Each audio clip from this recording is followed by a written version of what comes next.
Welcome to the Occult Rejects. On this very special episode, I'm very happy to have this returning guest.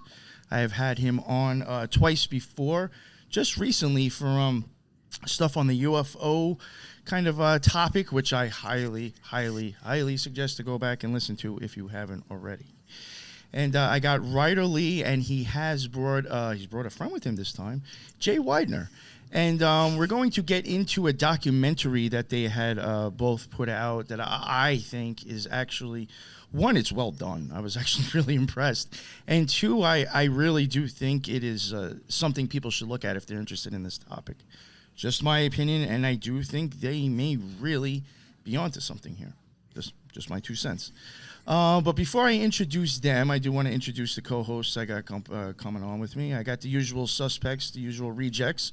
I got the mad scientist herself, Lisa. What is going on? How are you? How's it going? Very excited to be here. Hell yeah, very excited for this. And my man, my favorite garbage can dude, JJ Vance. How are you, sir? Howdy, Nick, Lisa, great to join you all again. Appreciate the invite. Ryder, I caught that UFO discussion. That was some good stuff. I definitely recommend that conversation you did there with Nick, and here on the Occult Rejects. I'm sorry that regarding the UFOs, that's I definitely see eye to eye with you on a lot of those topics. So I'm definitely a proponent of a lot of those theories you got there. But definitely overall a good discussion for sure. Oh yeah. Thank you, Jay. Jay, nice to meet you there, sir. Oh, absolutely, yeah. Nice to meet you there, sir. I'm looking forward to the conversation with you both here. I enjoyed your film, so big student of JFK lore myself for many years, and I think you all have brought some new developments on, at least into the scene, and I'm sure causing quite a disturbance from doing so amongst the JFK communities. Of course. And I guess we'll introduce the guest. We'll go with Ryder first. Ryder, let everybody know what your deal is. A little bit of your background or whatever, what your shtick is, and where they can find your stuff.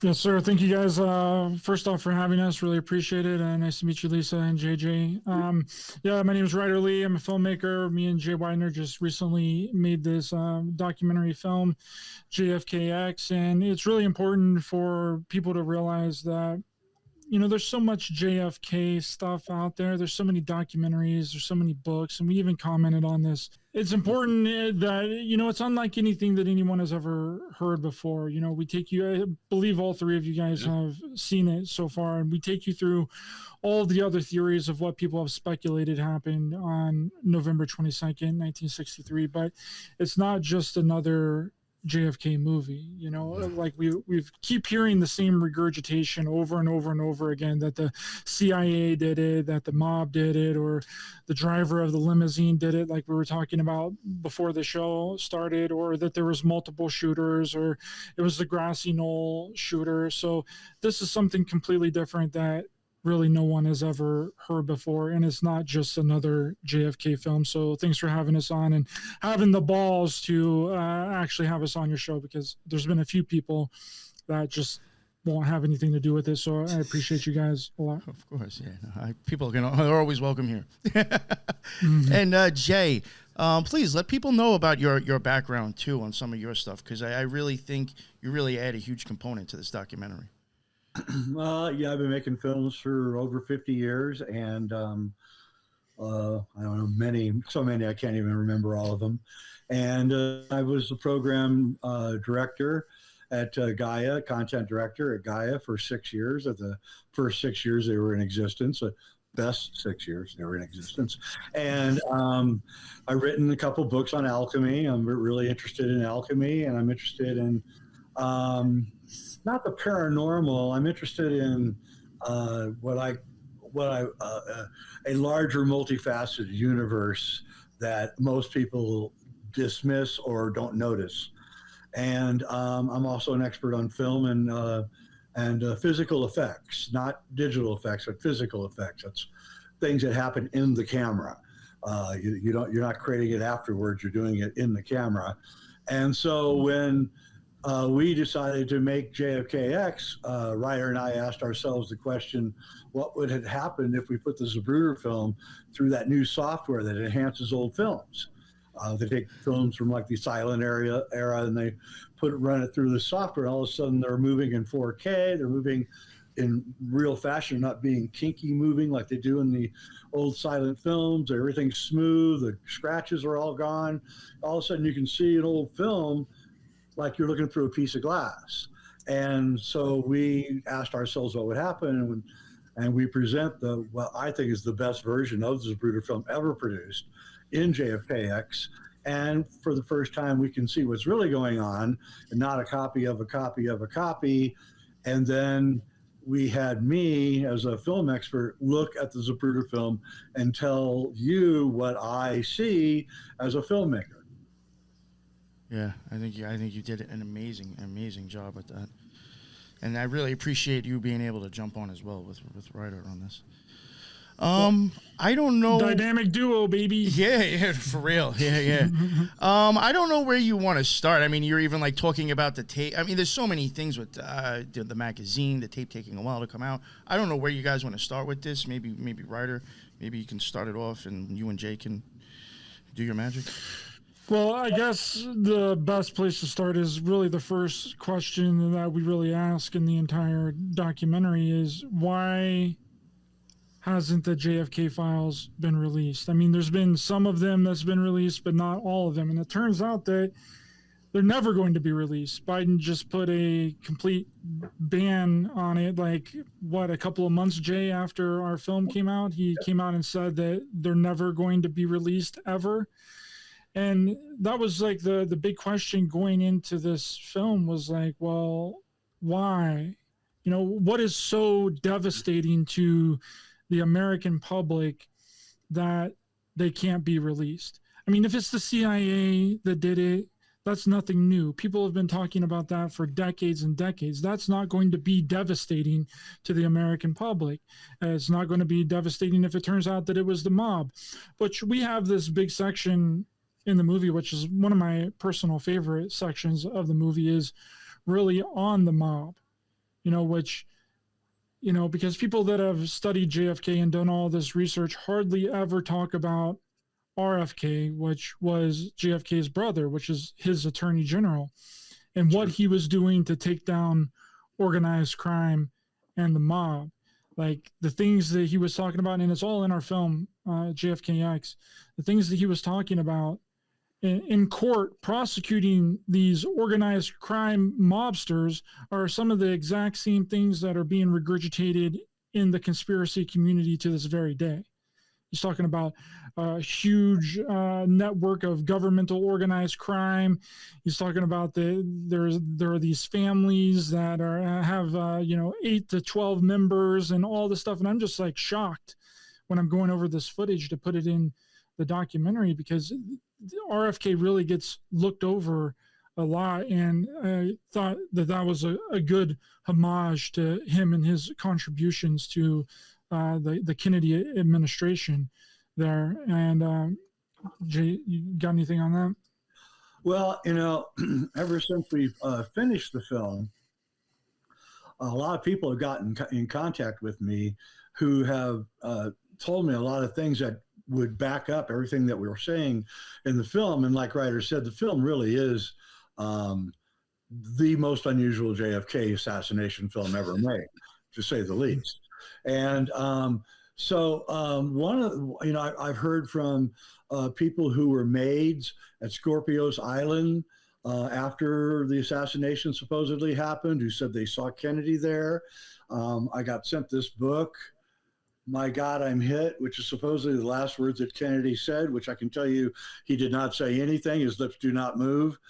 Now that we have a clear version of the Zapruder film, so that in itself is a lie. Also, how, if you were hit with a bullet in the throat, how in the world would you be able to say anything, right? And the film has caused a uproar in the conspiracy community, and I found that the more that you are embedded into the Kennedy conspiracy theories, the less likely you're going to like our film. The less likely that you are involved in the Kennedy conspiracy theories, the more likely you're going to like the film. And so foreigners, people from other countries, they like the film a lot more than Americans. Americans have been force-fed so many different narratives that when they see the film, the Zapruder film, in its clarity for the first time, and they can see what's going on, they're completely and utterly shocked. And it goes, what is that? Where you have a thought that goes against your normal thinking. What's that called? Anyway, it's causing that kind of thing to happen. And Cognitive dissonance. Cognitive dissonance, and it's odd and funny because I asked several conspiracy theorists who are famous who have attacked me. Okay, right, you guys, whatever you guys want to think, that's great. But what is Kennedy doing in that film when he goes like this right after he leaves the Stemmons freeway sign? As the car emerges from behind the Stemmons freeway sign, Kennedy is clearly going into his jacket and pulling something out and clipping it onto the side of his face. You can see it clearly in the noonday sun, and you can see the shadow it's casting. It wasn't there before. He put it there, and that thing, whatever it is exactly where the supposed bullet hits. It's like too many coincidences. The fact that no one's ever asked themselves after seeing this Zapruder, what in the hell is he doing here, right? Why is he doing that? And and then there's like the fact that as soon as we get into Dealey Plaza, all the people disappear. The big, huge, strong, Beatle-sized crowds are suddenly gone, and there's only like 8 people in the park behind the limo as the assassination occurs. And yes, you can see the film on Amazon Prime and on Vimeo, and I'll give you guys a link if you want to see it. So we opened up a lot of the questions when we got a clear version of the film as to what we're actually seeing. And John Connolly, we play a clip of him, Governor Connolly, saying that there was brain matter all over the trunk of the car. There clearly is no brain matter anywhere, not anywhere. And I found out from this book, My God, I'm Hit, which is a very good book, which is written in 2008, which bolsters everything we're saying in JFKX. I only read this book yesterday, and I can tell you that the Dallas police force didn't send one forensic expert to Dealey Plaza that day to gather evidence from the assassination. Not one. They didn't send anybody. So there is no brain matter been gathered. No blood has been gathered by the Dallas police force. No one did any forensics that day. It's absolutely astonishing. That floored me. I mean, they must have been told by somebody, no, don't go, right? I mean, that has to be because they're under orders that they have to go to every crime scene and gather evidence. You know what you probably do at that point? The cops, you can't get involved. There's special service for this. That deal, okay. You wouldn't never think anything of it. And Probably then they just right. so simple like that. That's simple. Well, that's the big problem with the whole thing. There was like this big argument between the coroner and the special service agent, the Secret Service agents, on what to do with JFK's body. It was like this big, huge back and forth. They were pulling the casket out of the hospital or putting the casket back in the hospital. It was like this big controversy, and then it ends up on gets kind of taken away from the coroners there and then put on the Air Force One, and then Lyndon Baines Johnson gets sworn in on Air Force One right beside of Jackie, and it's like this huge thing. And the county coroners had the right to do the autopsy of the body there in Texas because he passed away in Texas, right? That's state law. Yeah. And one of the things that I've learned since the movie was that it was Jackie who was insisting that they take the body. It was Jackie who wanted to have the plane take off, and it was Johnson who said to Jackie, "Whoa, Jackie, slow down. I got to take my oath first." And so Jackie is the one. I have a whole blow-by-blow article that someone wrote from Texas who wrote about the whole thing, and I got it sent to me about a month ago. And Jackie is the one pressing for the casket to be taken. She's the one saying, it's my husband, I have the right to, right? And the coroner's going, no, no, no, the law says I have to do it right here now. And the whole time it's Jackie pressing it. It's Jackie saying, hurry, we got to get to the airport. Air Force One. It's Jackie who gets on the plane and tells everybody, we got to take off. We got to take off now, right? And it's like, well, why is Jackie pressing it so hard here? It's because Jackie's actually an accomplice to the whole thing. And Jackie has as much to gain from this as John does. And I know a lot of you don't know what I'm talking about because you haven't seen the film yet, but the film basically says that JFK abdicated his presidency, that he didn't want to be president anymore for whatever reason. And the events that happened in Dealey Plaza were carefully planned. And I want to ask all of you guys another question which occurred to me again after the film was made. If you were going to kill somebody famous, would you do it that way? Would you do it that way, really? Would you do it in front of 1,000 people and possible movie cameras and everybody clicking away? No way. You do it as quietly as possible. You do it in a poisoning or something, but it wouldn't be this dramatic thing. The mob doesn't even do these dramatic things. The mob, they did the St. Valentine's Day massacre, and that was dramatic, but that was to make a point. They wanted everybody to see how violent they really were. But the mob generally hits you, at 2 a.m. at your house or when you're driving home from the bar or something. They don't make a big thing out of it. You don't make a big thing out of these things. Yep, this was a big thing. You're like walking out of your car, heading somewhere, and you get popped in the back of the head. Like, that's it. Exactly. At 2 o'clock in the morning, leaving a bar, like you said. That's like how it's going to happen. Yeah, it's like that's kind of a common trope in this JFK conspiracy culture, though, right? Is that it was done that way by the CIA intentionally, right, as a threatening point. So I can see where that's already a big hurdle, even to convince folks of once they've convinced themselves of that fact. Well, over and over in these things, you see a certain, if you're a filmmaker, you see a certain ingredient of theatricality, whether it's the moon landings or it's the JFK assassination. There's this theater about the whole thing. Sure.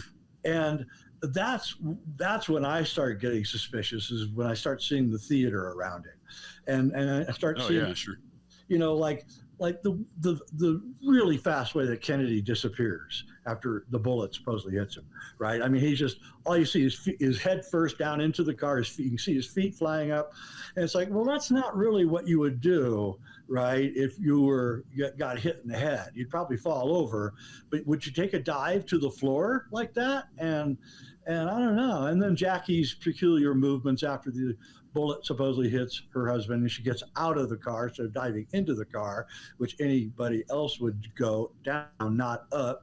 And since we have this clear version of the Zapruder film in JFKX, you can clearly see she's retrieving something from the trunk of the car. You can see it standing there. She reaches over and grabs it. And what is it? Well, it's the plate for the squib that fell off of JFK's face. And yeah, and she has to retrieve it. It's super important to retrieve that squib because it's got gunpowder on it, it's got fake blood on it, it's got all sorts of evidence that if anybody ever gets that thing, it's going to be curtains for him. And JFK didn't do this out of cowardice. He didn't do that at all. He was not a coward, and Bobby wasn't a coward either. JFK did this because what happens when you get a mob hit, we show in the movie that the mob put a hit on him. It was recorded by an FBI informant. So JFK knew that there was going to be a hit on him from a high-rise office window. Again, that's kind of suspicious too. So if the mob, if the mob can't get you, and when you're covered by the Secret Service, they can't, they'll come get your dog, they'll get your kid, they'll get your wife, then they'll get you. Or they'll do all three and then get you anyway, just so you suffer from the first three. That's what they like to do. And JFK's dad was in the mob. He knew what they do. He hung around with Meyer Lansky running booze out of Canada. He knew what these guys were capable of. And he no doubt had told his sons what they were capable of doing. And Kennedy, this book is really interesting that I just read yesterday. Mary Pinchot Meyer, who's a beautiful Washington socialite, she started giving JFK LSD. She got it from Timothy Leary, and she started giving. Listen to this story. Right, you're gonna love this one. I haven't heard this one yet. No, you have it. Mary Pinchot Meyer and a group of very beautiful Washington socialites began dropping acid in 1961. And they had this incredible experience. And they said, we are going to give acid to all the powerful people in the cabal and bring about world peace. They really did this. This really happened. And Mary Pinchot Meyer started giving JFK acid in the White House. And she would like tell him all the things that he's doing wrong. Right, they're making the world a worse place, and according to this book, she transformed him. He went from a playboy, kind of a ruthless playboy, to after about 7 or 8 of these acid trips, he started caring about the world, and he immediately issued silver-backed currency in defiance of the Federal Reserve. He all the stuff we list in the film, going against the mob, saying he's going to break up the CIA. This is all as a result of what Mary Pinchot Meyer, whom we feature in the film, but not this part. And she said after the assassination, they interviewed her because she was his lover too, and they interviewed her, and here's what she said. She said, "He went too far too fast." That's what she said. I think every president should be required to trip on acid or do some kind of psychedelic to even hold the presidency.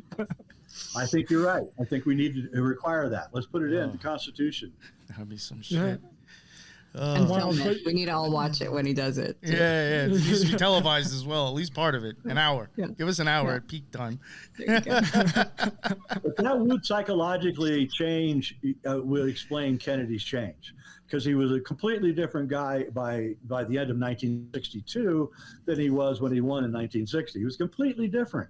He was a war hawk. He was a pro everything, and then all of a sudden he's like softening his edges on everything. I don't think we should be in Vietnam. I don't know. We should do this. I think we ought to stop, putting nuclear missiles out into open air, which he did accomplish, by the way. He stopped open air testing of nuclear missiles. Sure. And he made that famous speech that we all breathe the same air. We all want to have our children have a good future. And this was right before he got assassinated. And he also made a speech before he got assassinated about how we will never follow the dictates of a secret society. So he was like saying things that you just can't say in public, and he was pissing off a lot of people, and he was forced to do what he did, and he was probably the last great president that we ever had. What's interesting about that too is that Mary Pinchot Meyer, this lady that Jay is talking about, that was, according to this book, feeding JFK LSD, she was also assassinated just 11 months after JFK's assassination on the DC towpath. Yeah. Super suspicious. Yep. The first person that arrived on the scene said there was no blood anywhere. He was a reporter who heard the police call. And he ran there, and he got there about 5 seconds before everybody else got there. Fucking ambulance chase. There's no blood anywhere. He reported that in Smithsonian Magazine. So it's not like some fly-by-night source, right? And I believe, of course, we speculate that, they were still lovers, and he wanted her to come to Greece and live in the Mediterranean and drop acid and I mean, didn't they bring in the usual suspect to defend as the defense attorney in that one for the guy they put it on? Yeah, F. Lee Bailey came in there, right? One of the usual suspecks of. F. Lee, man, he's got to be CIA, right? I mean, he has. Right.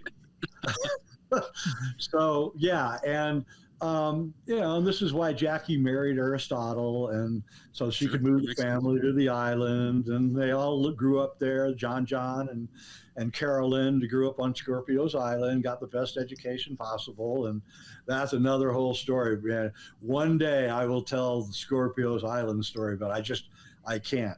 It is too hairy to tell. And in fact, I almost wish I hadn't gone down that rabbit hole, because what I discovered was vote.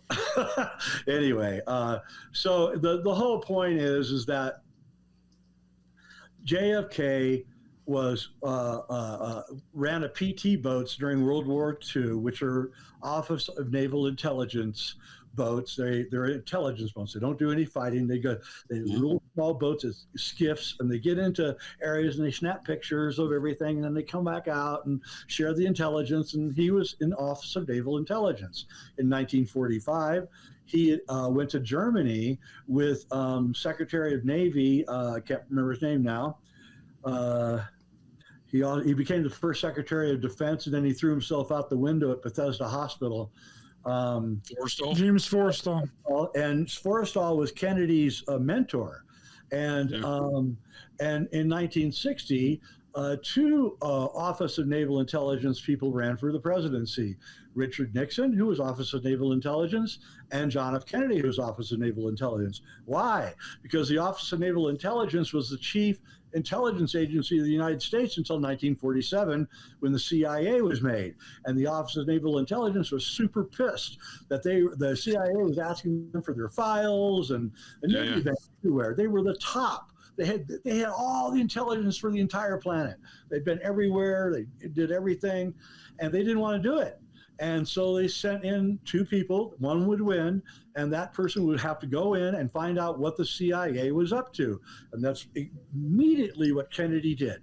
He immediately went in and said, show me everything. I want to know everything you guys have been doing for the last 13 years.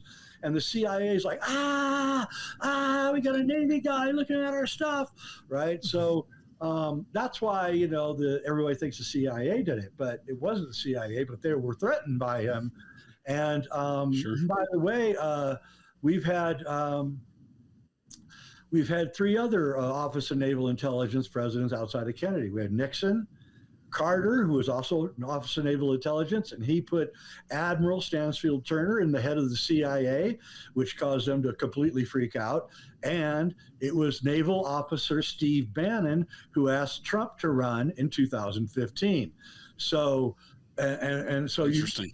Yeah, and the first thing Trump did was, and by the way, every single critic, the hysterical critics of Trump, and I'm not supporting Trump, not against Trump for him, but every hysterical critic of Trump has ties to CIA. Robert De Niro made the Good Shepherd movie. He directed and produced it. It was a movie very favorable to the CIA and their history. So he made a movie favorable to the CIA. The guy, Rob Reiner, has 3 CIA agents on his film board, you start looking, every time somebody is hysterical, going completely hysterical about Trump, go look at their background. You'll always find that they got association with the CIA, every time. That's interesting. Trump was ONI, and the first thing he did was go in there and see what the CIA was up to. And the CIA is freaking out. And that's what the files in Mar-a-Lago are all about. He'd moved the damning files out of the area so that ONI could go to Mar-a-Lago and look at them. And so what we're really seeing here in the Kennedy assassination is the first skirmish is a war between the Navy intelligence and the CIA, and they bloody hate each other. You would not believe it. I have talked to Navy SEALs, and they like, man, I have sexual fantasies about killing the CIA, and like, whoa, dude. And and they do, and they're at war with each other. And so I knew as soon as these prosecutions against Trump started happening that something funny would start happening to these prosecutors, because ONI has the complete scoop on them. And every one of them is going to go down. You watch. Before this is over, they're each going to be taken down in their own way. And Kennedy was the first guy to learn all of this. And he was the first domestic enemy of the CIA. I really, truly believe that. He wanted to dismantle the CIA. And we have it in our film too, him talking about it, that he wanted to shatter the CIA into 1 million pieces and throw it to the wind. Yeah. So where does Ronald Reagan fall into this this timeline, this hierarchy? Because he was Air Force intelligence. Great question. Yeah. So Reagan came from Chicago, the famous place where the Chicago mob are, and his the guy that made him was Lew Wasserman. He was Kennedy. Oh yeah. I mean Reagan's Hollywood mentor. And Reagan became the head of the Screen Actors Guild. 1955 or something, and right about the same time he was doing the communist stuff, right? Oh yeah, and Lew Wasserman had a company called MCA, which was owned by the Chicago mob, but there was this problem in that film production companies couldn't be also film distributors. There was a law, right? Passed in like 1932 or something that you could not do both. You could produce films or you could distribute films. You could. Wasserman got Reagan to change that law at the head of the Screen Actors Guild. So now that making the Hollywood of today, essentially, where the studios can distribute their own films, which I think is really a monolithic control and is bullshit because it wipes out all the independent filmmakers. But I don't want to get into that right. But anyway, so I like your technical analysis. It is bullshit. It is bullshit. And so Reagan had ties to the Chicago mob. Lew Wasserman was right in there with Stein, who ran the music. All the music that you listened to from 1955 to 1985 all ran through Dr. Stein. He was an ophthalmologist from Chicago who ran the music division of the Chicago mob. And if you were heard of him, I like it. Yeah, he's an ophthalmologist too. And you didn't get approved by Dr. Stein, he would have guys come to your concerts and throw stink bombs into the audience, driving everybody out. So you could never be a success. So you had to go through these guys. Lew Wasserman was the same way. If you wanted to be a success, you had to go through Lew Wasserman, right? So the Chicago mob in the 50s and early 60s moved to Hollywood and took over Hollywood. What's the name of the guy that Bobby Kennedy brought to the stand? We have it.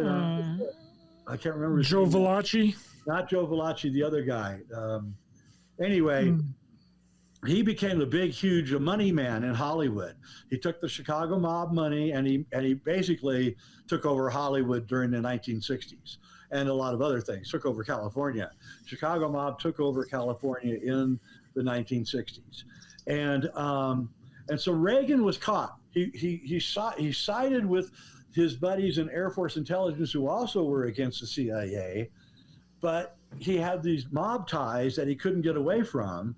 And so Reagan was always kind of trapped in the middle. He was forced to take Bush on as former CIA director, as his vice president against his will. He didn't want to do it. And then he was shot by the son of Bush's business partner in Texas, John Hinckley, 2.5 months after he became president. And, he's laying in the hospital and the doctor says, well, you don't have a bullet in you. You've got this little thin piece, it's about the size of a dime, razor sharp. He goes, you got this little thin piece of metal in you. You don't have a bullet in you. And it was a flashé. I don't know if you guys know what a flashé is, but it's, you take a CO2 gun and you put this little thin razor sharp disc in the barrel and you shoot it in the back or the butt of somebody, and it has a poison in it, and it poisons you, and it kills you. And it's a silent killer, right? You can walk behind somebody, nobody even hears it because it's a loud city and they can't hear the CO2 going off, and all of a sudden you put something in the butt. The guy thinks a bee stung him or something, right? So he rubs his ass for a second, probably making it worse, and they do it all. This is how they kill people, and that's what happened to Reagan. He was shot by Hinckley. At the behest of the CIA. And by the way, Hinckley's walking around free right now. He got let out of jail. That's what I was going to say. He's a national touring folk rock musician, right? Yeah, and Sirhan's walking around free. Welcome to Clown World 2024, right, Nick? Wow, yeah, for real. So Reagan was a copy of the Catcher in the Rye to let you out from jail. Wow, that's really good. That's very prescient. There were our next movie it goes into the whole Catcher in the Rye thing. So nice. Oh, you know what's wild? And not to interrupt you, and then I do want to try to maybe move on to a different part. But what was wild is last week we were live. I think it was last week, right, Lisa? We were live doing a Catcher in the Rye. We had a guest on who was covering a crime that was involved with somebody with that book. Oh And I was running like the gematria and running the numbers on certain stuff. And Catcher in the Rye did go back and match stuff with the Kennedys and I think one of the shooters. Like even numerical value. And I was like, yo. It was Lee Harvey Oswald's favorite book. Yes. Yeah. Lee Harvey Oswald was obsessed with the book. So was John Hinckley, who shot Reagan, and so was the guy who shot Lennon as well. David Chapman. Chapman was reading Catcher in the Rye when they arrested him. He shot Lennon. And right around the Chapman one, I believe. Yeah, he shot Lennon and put the book out. So Catcher in the Rye is a key thing here for triggering assassination. Linguistics. Yeah. It must have some good value to it to catch your attention.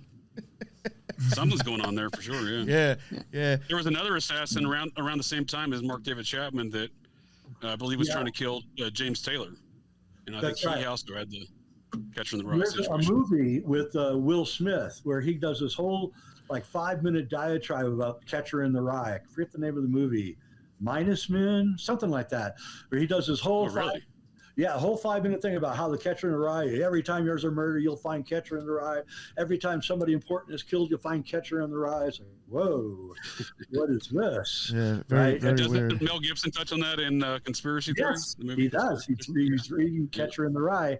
And, you got to remember that J.D. Salinger was in the OSS, the precursor to the CIA. Sure. And he was in Germany at the end of World War II debriefing the paperclip Germans who were coming over. I didn't realize that. Yeah, who brought MK Ultra over from Germany, from their experiments in Germany. And so I think Catcher in the Rye is an MK Ultra experiment. I think the whole writing of the book is. I think clearly Holden Caulfield is attracted to his 12-year-old sister over and over. He talks about how great her legs are and how sexy she is. And you're like, oh, really? Huh? That's interesting. And it kind of blows by everybody what's really going on in this film. In this book. At one point in the book, he says that he's a member of a club, an Egyptian club. And he says at one point in the book, our club doesn't like anything nice. So if you have a nice place, we're going to come and destroy your nice place. We don't want anything nice. Me and my club members, all we do is run around and take everything nice and destroy it. It's like he's telling you right there that he's a Freemason, and that one of the things the Freemasons do is make everything terrible, right? And they do come to you. I don't know if they still do it now, but from what I've heard, I think they'll even come to your house before they even make you a member. I could be wrong, but that's interesting.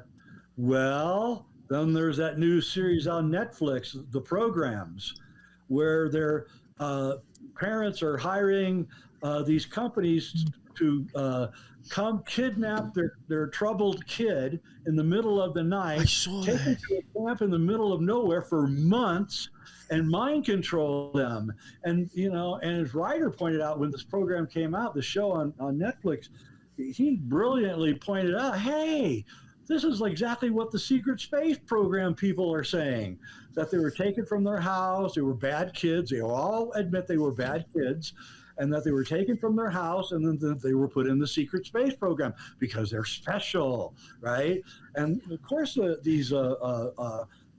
these people are doing is completely illegal. Even with your parents' permission, you can't kidnap someone and take them. And so they're creating cover stories, cover stories like, oh yeah, you're in the secret space program. That's what's going on here. You're training, and I think over and over, we're going to see that that's exactly what's going on. They're misremembering what the traumatic incident that happened to them when they were 12 or 11 years old. Ultra. Definitely. One thing I did want to touch on, because I think it was rather news to me, and unless I'm completely wrong, I did want to go into a little bit, I think, about just even the history of that movie. I don't know if it was, I get confused with it. I'm pretty sure it's the same magazine that introduced magical mushrooms, but I don't know if it was Time or another magazine, but Life, yes. I questioned that magazine anyway, but didn't they have the film, wasn't this film in existence for a long time before the public ever even got to see it? Yeah, it was of course shot in 1963 and then first shown 1974 on Geraldo's really bad version of Geraldo's Goodnight America. I was there watching it, because I wanted to see it because I'd heard all the things about it. And it was such a cruddy version that, outside of the head exploding, which, by the way, people who use high-powered rifles and go hunting, like me, know that heads don't explode when they get hit by rifles. Maybe the other side, when the bullet comes out, might explode. When it gets hit, it doesn't explode. I mean, it's just a bullet. It goes inside, right? So even that is just a Hollywood effect to make it look good. And so in Hollywood, bullets do explode, right? You get hit here, boom, it goes like that, but that's not really what happens. That's just a Hollywood effect. Sure. So I forgot the question. Oh yeah, well it was more of I guess maybe talking a little bit about how like they had it for a while. I guess the fact that Geraldo, then I even that's silly dude in my opinion, anyway. But Geraldo and I guess maybe if you want to go into a little bit maybe with like some of the editing, I don't want to go into too much because I know you want to leave some for the movie, but maybe touch on some of this questionable stuff about this film itself. Oh yeah, well, the first thing that we talk about is of course the splice that happens at frame 205. 5 frames are missing from the film, and the Life magazine has to be the ones that did that. And they never told the Warren Commission that there was frames missing. The Warren Commission used the film as evidence and as a clock or a timeline for the events that day. And they should have been told that there were frames missing, but they weren't. They should have been told there was a splice in there, but they weren't. And we should be told who did the splice, why did they do the splice, when did they do the splice? I want to know who did it, and the reasons. And we point out in the film that right after the splice, there's a color balance change in the film. It goes from a reddish tone to a bluish tone. In 1963, you had 2 kinds of Kodachrome. That's what Zapruder was shooting. You had daylight Kodachrome and indoor Kodachrome. Daylight Kodachrome was tilted towards the orange or the red, and indoor was tilted towards the blue or the green. And when you put film through an optical printer, you would have to use indoor film because optical printer is an indoor light. And that is the reason why there's a sudden color balance change after the splice, because what comes after the splice is been altered in a big time way. And of course, after the splice is when the crowd thins out. You go from a big crowd, not really a very big crowd, not in my opinion. I have counted the number of people in Dealey Plaza in the Zapruder film, and it's under 100. It looks like there's 150 maybe, but the way they space it out and stuff, it's done exactly Hollywood style. If you're a film director and you've got to make a big scene, big crowd scene, but you only got a few people, you put them in places so they look like they're bigger than they are. It's an old trick. And, as soon as I saw the Zapruder film clear for the first time, I said, I've done that like 5 times making movies. I had 10 people. I needed to make it look like there were 100. So I spaced them out and shot it in a certain way. That's exactly what they're doing in the Zapruder film. And so the splice is super important. And what they did after the splice is they did what they call a traveling mat. They matted out the limousine. They reduced it in size so that they could maneuver it around in the frame. And then they lowered it down right at the critical moment. The limo is way down below the frame, as if Zapruder completely lost his mind while he was shooting the Kennedy family going by and decided, I'd rather look up in the sky than look down at the car, which is completely ridiculous. And that's when the car is closest to him at that point.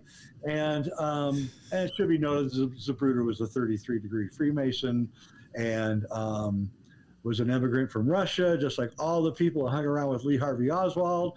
They were all immigrants from Russia. Lee Harvey went to Russia, married a Russian, came back with a Russian. So there's this weird...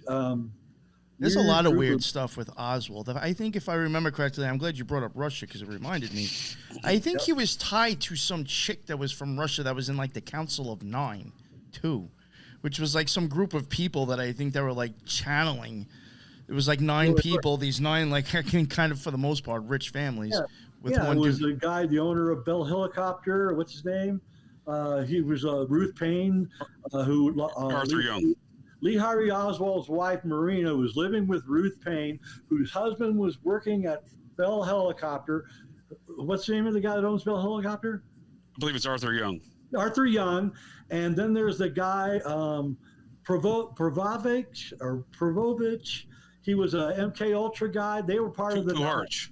Puharich. Yeah, that's who it was. Yes. They were channeling the Nine, and they would and they would have these sessions, and they would channel the Nine, and the Nine would like tell them what to do, and it was clearly they were aliens, and they were saying we're aliens, and you know who knows who they really were, but probably the Elohim. Well, I actually have a thought on who they really were, and that was Andrei Puharich himself. He invented a voice to skull technology with an earpiece. Yep.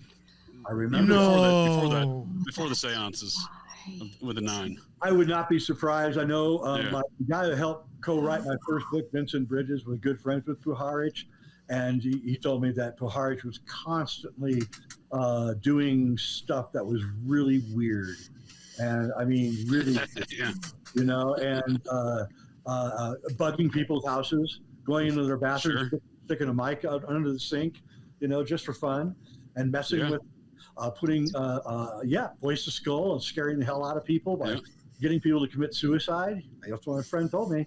I don't know if it's true, you know, but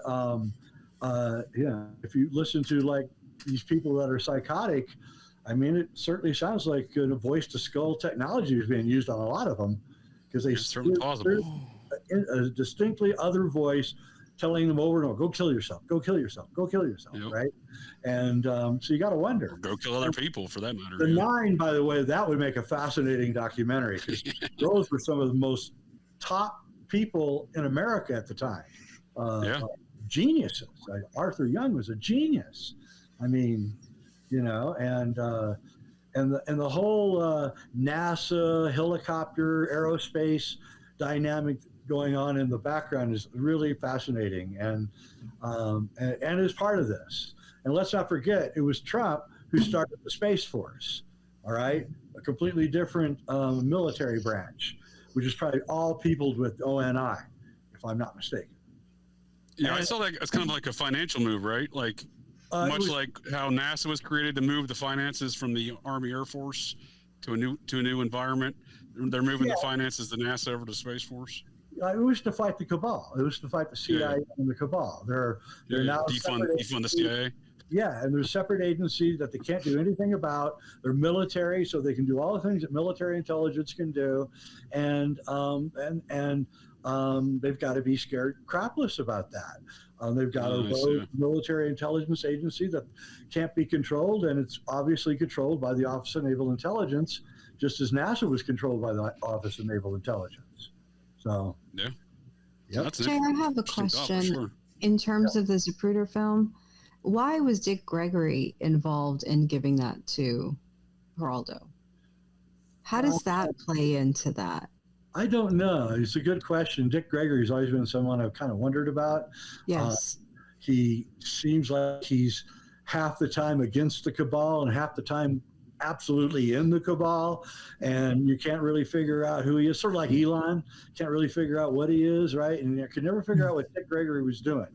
I know this. I know someone who, a black person who attended a Dick Gregory conference. Only black people were allowed into this conference. This is probably 65, 66, something like that. And this person told me that Dick Gregory absolutely told them that all the white people had to be killed. And he said it was the most radical left-wing speech he ever heard in his entire life. And he actually got scared, because Dick Gregory was always this comedian, right? This funny guy. And this wasn't funny at all, he said. He said, Dick Gregory was telling us to arm up and start killing people. I thought, wow, that's not the Dick Gregory that we know.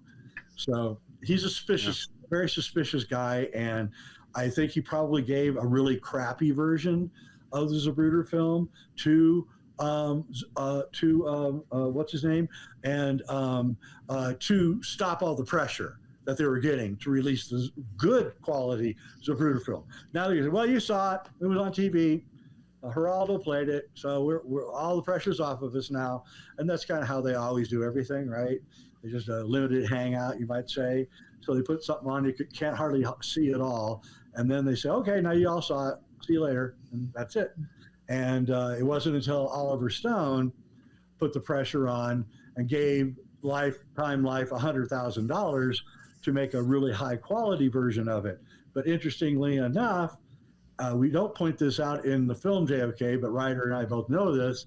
If you watch the film JFK, when what's his name, the guy from Yellowstone, I can't remember his name, when Costner shows the Zapruder film at the court scene in JFK, he leaves those 2 seconds out where the thing is on.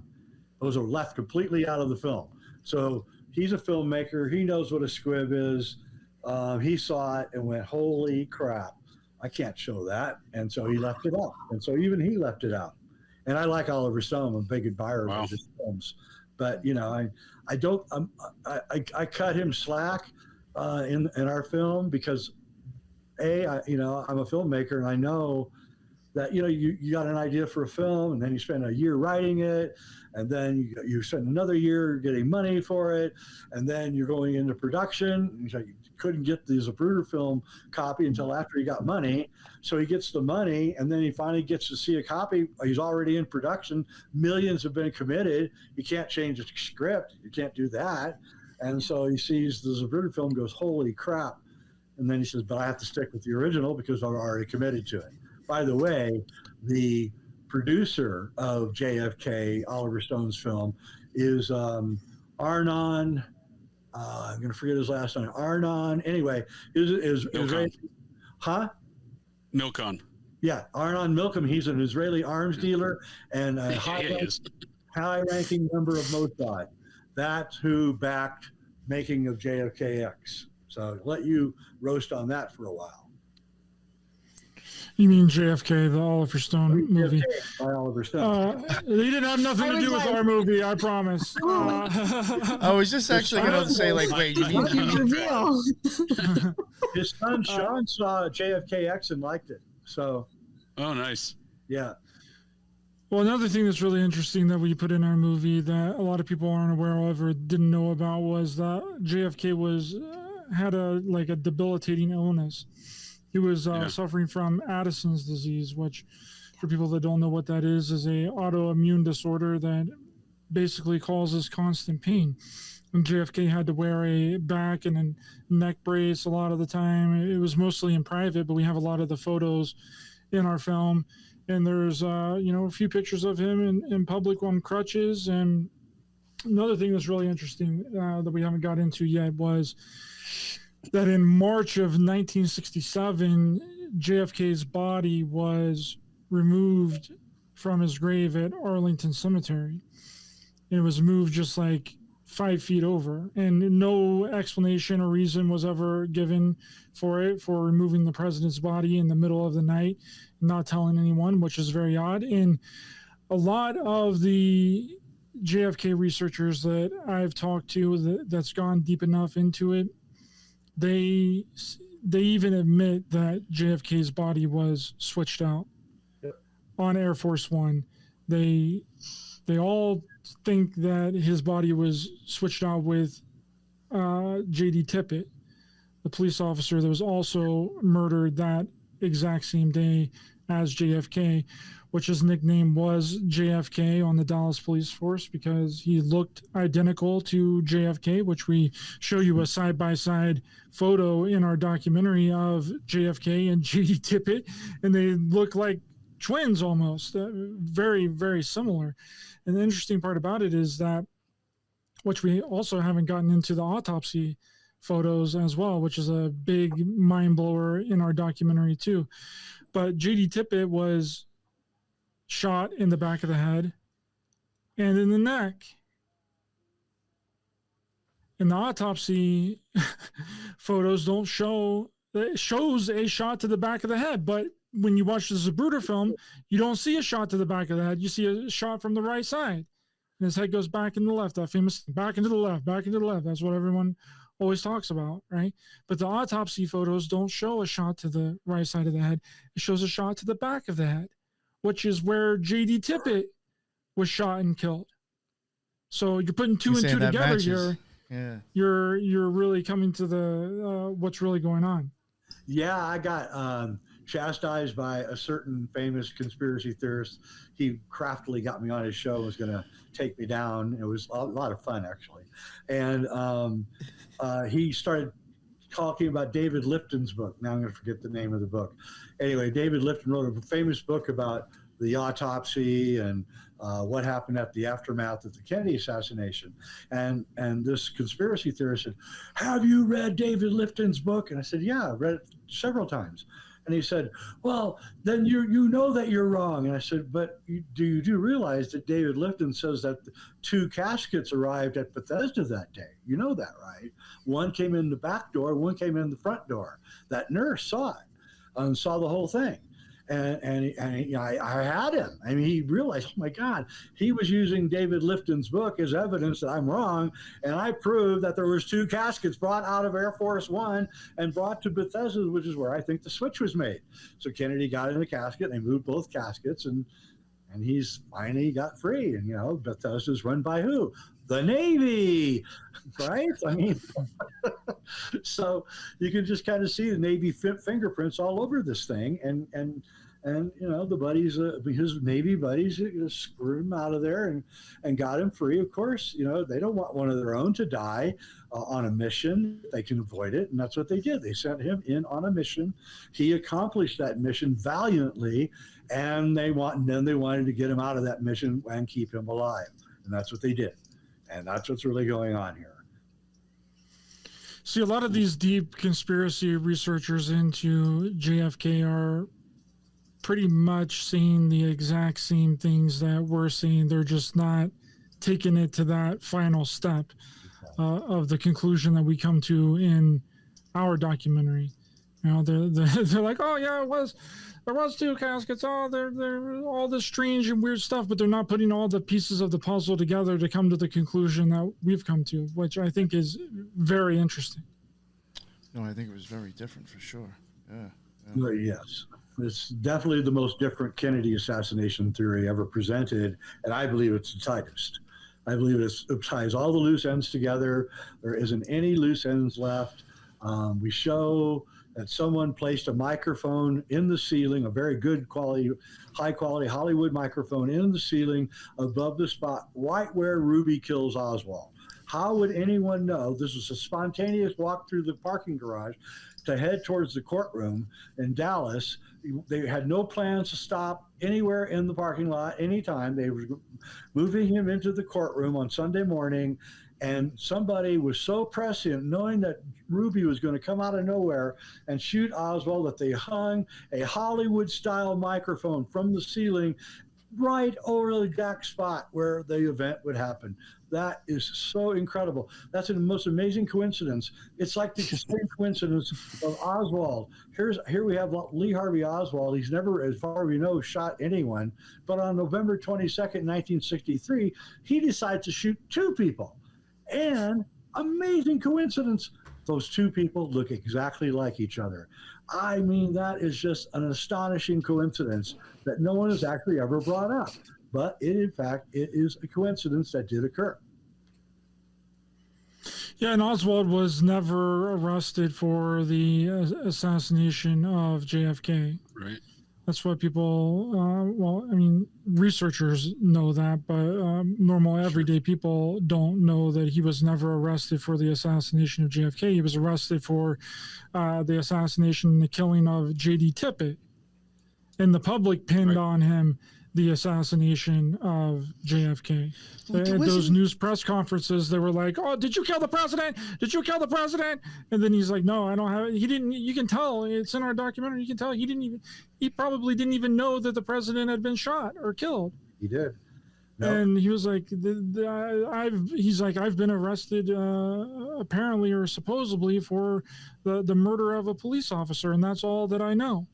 It was the public that put this perception on him that he was the one that killed the president. And then after he was assassinated by Jack Ruby and killed by Jack Ruby. That was it. No one knew anything better because they'd already assumed that he was the one that killed JFK. Yep. And there was no autopsy pictures of Oswald's body Or Tippit. Or Tippit. It's just very, very strange activity that's going on here. And also how Jay pointed out in the documentary that Oswald somehow just gets a black sweater from his trip from the jail to the transferring him to the other jail. He has a black sweater. Yeah, his outfit does change. Whatever he's wearing, yeah, you will see it. And that's awful convenient considering in that time in 1963, the footage is black and white. So if someone gets shot, you're not going to see any blood because the black sweater is going to cover up the blood. Yeah. And you're not going to tell me that two seasoned police officers and an ex-Marine aren't going to see a fat, pudgy guy coming at them with a 45. Come on. I mean, you're going to see it. You're going to do whatever, hit him or run or whatever. Right. But you're not going to let them. It's almost like if you watch it, they're just looking straight ahead. Like they can see him coming at him, but they're not going to look at him at all three of them. And it's just BS. I mean, the whole thing is BS. And again, why does Tippit and Oswald have sketches made at their autopsy instead of photographs? Everybody had photographs in those days. It'd be a lot easier to take a photograph than it would be to make a sketch. But they make a sketch, and over we see just the aftermath of a massive cover-up, right? And then we have to ask ourselves, well, what's going on in this cover-up? And what's going on is that, just like the Dallas police not sending any crews down to Dealey Plaza to get forensic evidence. What's that all about, right? And it's all about they were ordered not to go. Clearly obvious. They were ordered not to go down and collect anything because there was nothing to collect. That's the thing. There's nothing to collect. Sure.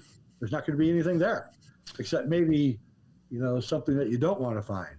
So one thing I thought was interesting, not to interrupt, but I do want to mention it. I think you kind of lightly referred to it, but I think even the amount of blood that was supposedly left in the back seat of the car, in my opinion, I'm just going by, I know around here, your head and your neck bleed bad or can.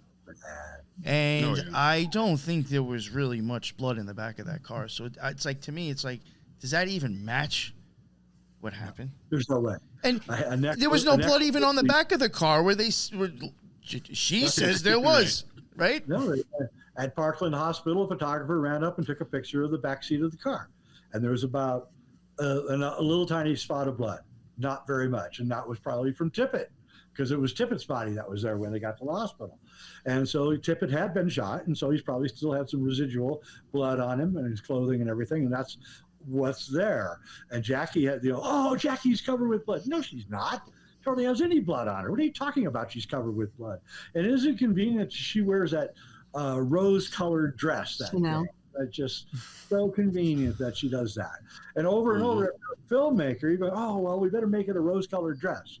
Right, but if you're, so over and over as a filmmaker, you start seeing these red flags and going, hey, wait a minute, everything is just so well thought out here that this has to be all pre-thought, premeditated, and of course it was, and and there's so many other things that we bring up in the film that people just have never thought of, not just the autopsy pictures, which are super damning, by the way. And I'm wondering in my mind why other researchers haven't pointed out that the autopsy pictures don't match the Zapruder film at all. There's nothing there that matches. So that is evidence right there of some kind of stuff going on that we don't understand. And nobody on the Zapruder or on the Warren Commission would have known what a squib is anyway. So the squibs, up in 1963, squib had been used twice, one in a Polish film and one in a Western, in 1957 Western in Hollywood. And that's the only two times that the fake gunshot effect had ever been used. After 1963, especially as the boomer generation started taking over Hollywood, they used squibs a lot, leading up to today Quentin Tarantino, who is the squib king and has squibs in every movie almost, and to the point where it's almost ridiculous, his squibs. But and a squib, for those who don't know, a squib is a Hollywood device that simulates a gunshot wound. It's a little prophylactic filled with, has a metal plate on the bottom to protect the actor. So if you put it here, and the actor acts like he got hit here, he jerks his arm back and acts like he got hit. At the same moment that the script goes off, you're filming it. It's really very effective. Audience think they just saw somebody get shot, but they didn't, because you want to keep your actor going. You don't want to really shoot him. So you put this little metal plate, and then you put your fake blood over the metal plate, and sometimes you'll put styrofoam and stuff in there to make it look like brain matter or bone matter is flying out. And then over that, you put the prophylactic, and then there's a little triggering device, a gunpowder over the plate, then the blood, then the prophylactic. And when the triggering device goes off, the whole thing blows out and creates a gunshot effect. And that's a little known Hollywood trick that people use that was clearly obvious that is being used in the Kennedy assassination. And I think that's the real damning part of getting an enhanced version of the Zapruder film, and it's quite shocking. And people there has to be people that have seen it, but not that many people know what a squib is or how it works. So, they were able to get away with it, and by keeping it away from everyone's sight for 11 years. And then keeping it away for another 20 years until Oliver Stone sort of made a good quality version. Our version is still the best quality version of all. Oliver Stone's is second. Nobody knew what they were looking at, and it's revolutionary. And by the way, here's the thing that people have to understand. Once you join the cabal or the establishment, you can't get out. It's like the mob. You can't quit. Ask Nancy Pelosi. Ask Joe Biden. They can't quit. You can't go home. Nancy, you made $200 million while you were a congressman, woman. And yeah, you can take off and go all over the world, but sorry, you've got to do our bidding. And so JFK knew that. JFK knew there's no way out. And other people know there's no way out. They fake their deaths. Faking your death is actually quite a common thing among the powerful. And I would contest to you that Michael Jackson made several statements right before his death, which leads me to conclude that his life was being threatened by a very powerful group of people who run the music business. And a lot of people do it, I think. And, the president of Enron got sentenced to 25 years in prison, and then he died the night before he was in prison, right? Oh, how convenient. And I know I've been told by a guy in the CIA that we have a drug that you inject and you will die for 3 days. You will be dead. You'll have no pulse. Anyone looking at you'll go cold. Anyone looking at you, touching you, any doctor will say that guy is dead. And then at 3 days, it wears off and you wake back up. And so, how hard is it, right? And it's like Serpent in the Rainbow type shit right there. Yeah. And I believe that Michael Jackson married Elvis's daughter to find out how Elvis did it. That's what I was going to say. Stole my thought there, Jay. I like your style there. That's a good thought. But other people... exactly what I was going to say. Prince wrote a whole bunch of stuff that was very suspicious right before he died. And somebody had sent me some of his work that recently, before then, telling me you really need to look at his work. You should cover him. And I was looking at it. I was like, oh, man. I didn't realize he was saying shit like that in his music. He was. And he knew. And just the strange lyrics that he wrote in the last songs that he wrote right before he died is like, is he telling us something here, right? And Prince would want to get out. He's in his 50s, and he's, oh no, I can't. You don't can ask me to do this until I'm 80, are you? Oh yeah. You got to keep this going until you're 80, and you'll watch Taylor Swift. She's another one. She's going to have to keep doing this and doing this. And I predict that Taylor Swift finds a way to get out of it too at some point, because you can't get out. I mean, they give you drugs. Look at what's the name that singer. The Disney, what's her name? Spears. Miley Cyrus. Miley Cyrus. I mean, who got a hold of her, right? It's like, whoa. And she got totally MK Ultra'd. And so I think it happens a lot, is what I'm saying. A lot more than we think. Yeah. And it was going on before Kennedy, too. But we show you that both Mary Pinchot Meyer, who gave him LSD, and it was his lover, and Kennedy, they died within 11 months of each other. Both of their murders are super suspicious. Lack of blood in both murders, for instance, and the fact that they had this relationship, the fact that James Jesus Angleton was at her house. Ben Bradley, the publisher of the Washington Post, was the husband of Mary Pinchot Meyer's sister, and they went to Mary Pinchot Meyer's house right after the murder of Mary, and they found James Jesus Angleton in their house stealing her diary, right? It's like, why are you stealing her diary, right? And, because he knew what was going on here. And Mary Pinchot Meyer was the ex-wife of the head of the CIA. Yep, that's what I was going to say. Yep. Cord Meyer, yep. Yeah, Cord Meyer. And you're telling me that the ex-wife of the CIA can be murdered in broad daylight in Washington, D.C., and nobody they never find anyone? It's just a mystery. A real mystery. Yeah, and I'm going to bet you that if you did an in-depth examination of the death of Mary Pinchot Meyer, you'll find Navy intel all over it. You'll find the cop was Navy intelligence. You just watch. I'm not going to do it because I don't have the time, but if I did a deep dive, I know I would find Navy intel all over her death, her supposed death. So that's an interesting theory. I like it. Yeah. Something. Yeah, the Navy has their own version of the MJ-12. It's called COM-12. And it's the top 12 Navy officers. They meet like once every 3 months, and they counter the CIA. That's what they do. Well, okay, what are they doing? Okay, let's counter it. And they cause all sorts of problems, and the CIA does the same thing to them. So Jimmy Carter sends all these attack commander helicopters to get the hostages out in a hostage crisis in 1979, and somebody tips off the Iranians that they're coming, and they're waiting for them with guns, and they kill them all, right, and ruin Jimmy Carter's career forever.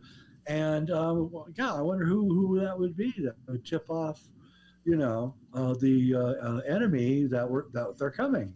And I'm going to contend it was probably their counterpart, the people that they hate, and the intelligence agencies. And so makes a lot of sense, yeah. Yeah, and now we're into the 2024, and it's a rematch, and and I'm telling you that I would expect a whole lot of weird stuff to start happening. Oh, sure. Biden. Yeah. Sure. Oh yeah. A lot of weird shit stuff show hasn't even started yet with you're gonna see for sure. You're gonna see dirty tricks like you've never seen this time around. Yeah. It's gonna be we'll definitely see them all for sure, yeah. And the CIA is the one behind all the prosecutions of Trump because he's ONI, and so they kind of shot all their ammunition, I'm afraid. And so they're kind of the only thing they really have left in their bag is assassination. So I don't know what they're going to do, and they can't let him in. They can't let Trump in because he's going to look at what happened the last 4 years and what happened, right? And he's going to look at it, and CIA's fingerprints are all over everything. Sure. I mean, Obama told the CIA to do the Russia thing, and Pompeo had to have known about all of this and never told Trump.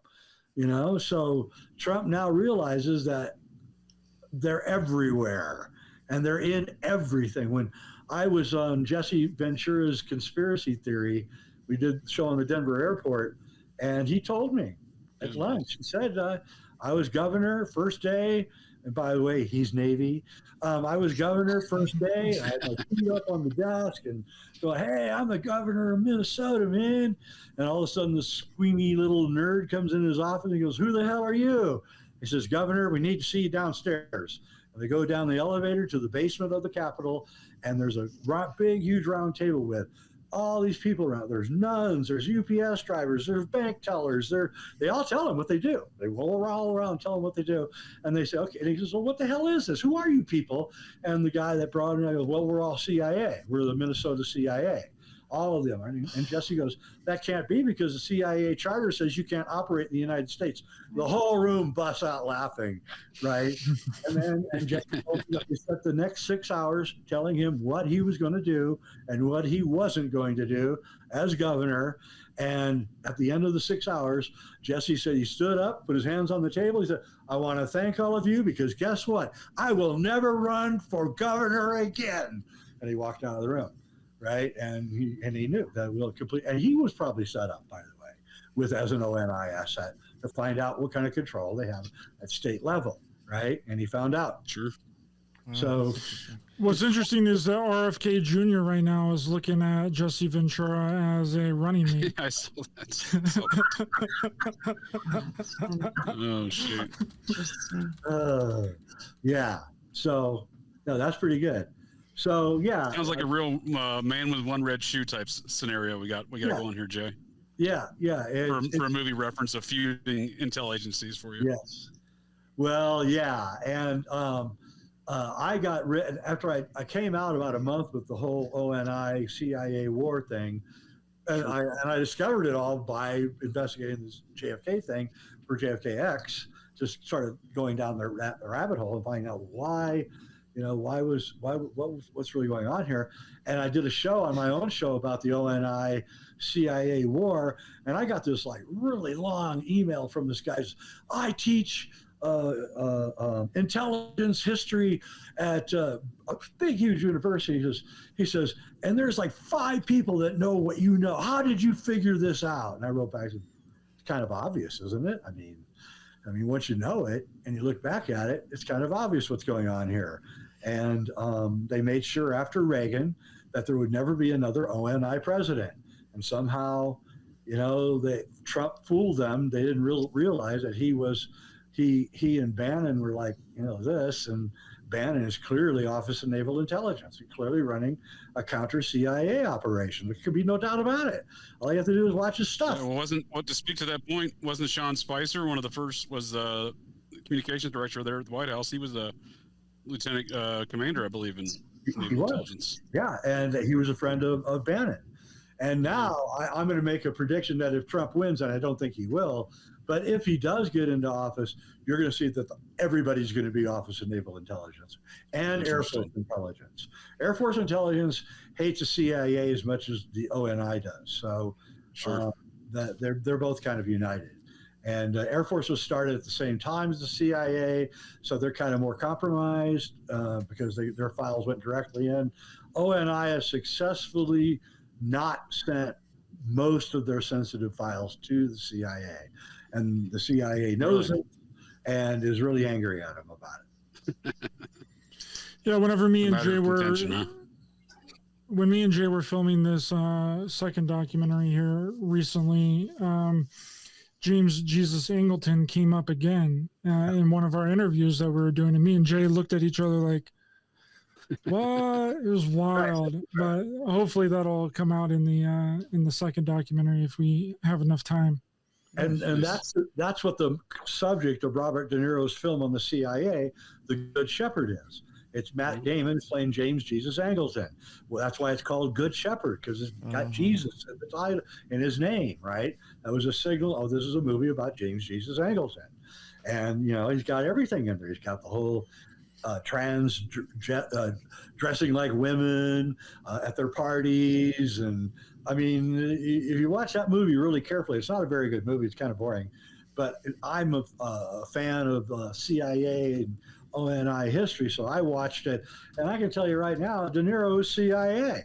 That movie is favorable to the CIA. It takes every one of their nasty operations and irons it out so it looks like, oh, they were really patriotic and they're being really good. And if you know the real story, they're working with Meyer Lansky, you guys. They're working with like the chief assassins of the mob together. Sure. And in the movie, they make it, they were just good friends. And it's like, no, I don't think so. So Robert De Niro was doing a cover-up of the CIA history in his movie, which was the whole point of the movie. And so, again, you look, you can see this war going on all the time, over the place. And I don't think that they really appreciate that I keep bringing this up, but I'm going to. I'm sure they don't. Yeah, I'm sure they don't. That's funny. JJ, was there anything that you wanted to add, or anybody else wanted to add? Maybe we'll wrap it up about now, actually. Yeah, I appreciate it, Nick. I actually have a question for Jay and Ryder both. Sure. I'm sure both of you all went into the project with a certain mindset of not only the JFK situation, generally speaking, but also what you were aiming to achieve here in your movie. Like, was there like a big discovery still for y'all that either one of y'all or both of y'all that, as you're making your film, you're like, oh, that's a whole new thing that I wasn't even expecting. Oh, that happened like every day. Right, Ryder? I kind of figured as much, yeah. When I'm mentioning the Jackie Onassis stuff, that's what happened. I went down that rabbit hole because I got really interested in her. And then I discovered stuff that was just like, whoa, this is not the sweet lady that I've been told that she is. This is a very determined, manipulative woman, and I use that last word loosely.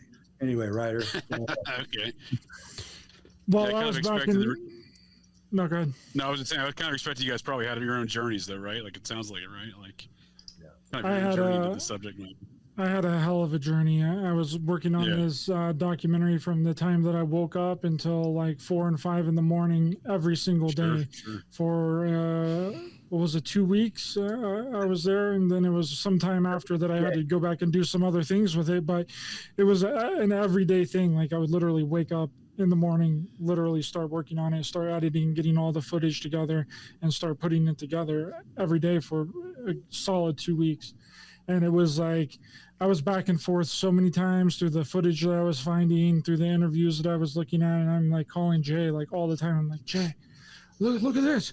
What's going on here? And then I'm like, oh no, it might have been the CIA. Nice. No, it might have been in and then like I'm just like until I like really seen the autopsy photos and everything that was going on, I was like, that's what it is. Like, there's no other way around it.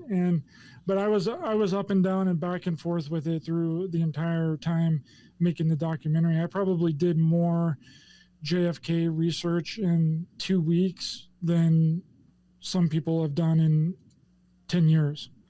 Like, I was just cramming it all in there really quickly and trying to get everything together. But it was an amazing experience, and very grateful for Jay for giving me the opportunity to work on it and put it together and edit it all and direct it. You did. I took a huge chance for sure, but you realized that you were under the pressure that you had to be under, and you did it. Played hurt, as they say, and you did it. And I really appreciate your bringing your acumen to the project, and the next project's even going to be more sensational and will probably actually get some mainstream notice on the next project. But the mainstream does not want to talk about JFKX in any way. I've been shunned by the conspiracy community. Jimmy Church and Jeff Renz won't have me on the show, even though I've been on their shows dozens and dozens of times without ever asking for money or anything. But when I asked to get the favor paid back, they both refused to help me, and I'm going to remember that. So, so I've been shunned by it, but I will get my graces back with the next film. So I'm not worried. There you go. Your success will be best part of it, really. Yeah, that's right. Nice. Thank you all very much again. I appreciate Lisa. Thank you for jumping on, and JJ, I appreciate you coming on as well. And especially, Ryder and Jay, I really appreciate you guys finally making time and being able to come on. And I really appreciate the work that you did in the show. I think it was solid, and I really think it's another way of like looking at stuff. I feel like a lot of things, especially in the past, we still aren't quite understanding what even really happened. I think we were given ideas about it, and somehow it just got stuck in a box, and you don't think out of it anymore. And I think this is like a good way to go back and kind of look at history. You'd be like, we looking at it wrong even then? Like when we thought we really figured it out? I thought it was good. I thought it was definitely different. So I highly suggest to go check that show out. And Ryder, what is it? What's the name of it again? Let everybody know where. No, not the name of it. Let everybody know where they can find it. Well, it's JFKX, but let everybody know like where it's available. Yeah, you guys send you the link to the Amazon Prime. You can find it on Amazon Prime. You can find it on Vimeo as well if you live outside of the United States. So if you live in Canada or Mexico or anywhere outside of the United States, you can't get it on Amazon Prime. But if you are in the United States, I'd recommend going on Amazon Prime, just typing in JFKX. It'll be the first thing that pops up on Amazon Prime Video. If you're outside of the United States, you can watch it internationally on Vimeo as well. So I'll get you the Vimeo link. I sent you the Amazon link to put in the description, but I don't think I got you the Vimeo one. So if you would like it, and if some people are outside of the United States that would also like to see it, then they can watch it on Vimeo. Yeah, we do actually have a bunch of Canadians and people from other countries that listens to the show. So I'll definitely grab the link from you, and I'll add it to the notes for sure. Thank you again. I really appreciate both of you again, Ryder and Jay. And I just don't want to forget the listeners and everybody in the chat. That's what's up. Thank you. I appreciate everybody adding to it, people asking questions. That's why I do try to go live at least once a week. I appreciate the usual suspects, and it looked like maybe some new people in here as well. And that is the end of another Occult Rejects. And until the next one, everybody be well. Later.